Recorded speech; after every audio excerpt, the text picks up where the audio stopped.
అభిలషిత పరస్త్రీ యోగ పూజా పరోహం బహువిధ జన భావారంభ సంభావితోహం పశుజన విముఖోహం భైరవీ సంయుతోహం గురుచరణ పరోహం భైరవోహం శివోహం. ఏం చెప్తుంది ఇక్కడ అంటే, ఇక్కడ పరస్త్రీ అంటే లోక సంబంధమైనటువంటి విషయం కాదు, అంటే వేరొకటి భార్య అని కాదు. ఇక్కడ తంత్రశాస్త్రంలో పర అంటే ఉన్నతమైనది, సుప్రీం.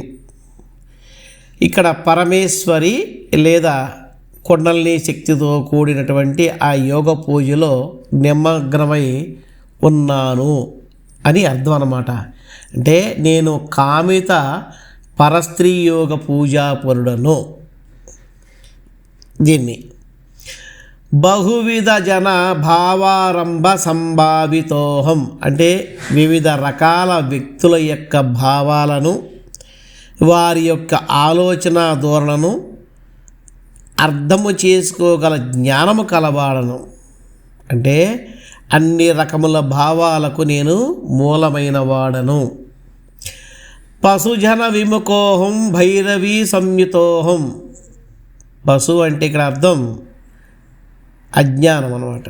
అంటే అజ్ఞానంలో ఉండి కేవలం ఇంద్రియ సుఖాలకే పరిమితమయ్యేటువంటి మనస్తత్వం, అటువంటి అజ్ఞానపూరితమైన ఆలోచనలకు నేను దూరంగా ఉంటాను. నేను ఎల్లప్పుడూ భైరవి యొక్క శక్తితో, ఆ చిచ్చక్తితో కూడి ఉంటాను. గురుచరణ పరోహం భైరవోహం శివోహం. అంటే గురువు యొక్క పాదపద్మాలను ఆశ్రయించిన వాడను, నేను భైరవుడను, నేనే శివుడను. అద్వైత స్థితిని తెలియజేస్తుంది.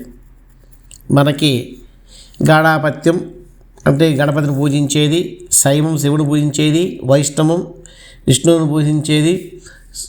ఈ విధంగా మనకి అనేక రకాల ఆచారాలు ఉన్నాయి. అలాగే శాక్తేయం, ఈ యొక్క శాక్తేయ తంత్రానుసారంగా ఎవరైతే అహంగ్రహోపాసనమో, అంటే అహంగ్రహోపాసనం అంటే ఇష్టదేవత ఆరాధన తాదాత్మ్యం చెందిన భావనతో చేస్తారో వారిని ఈ శాక్తేయ తంత్రానుసారముగా వీరులు అని పిలువబడతారు. వీరులు అని పిలువబడతారు వారిని.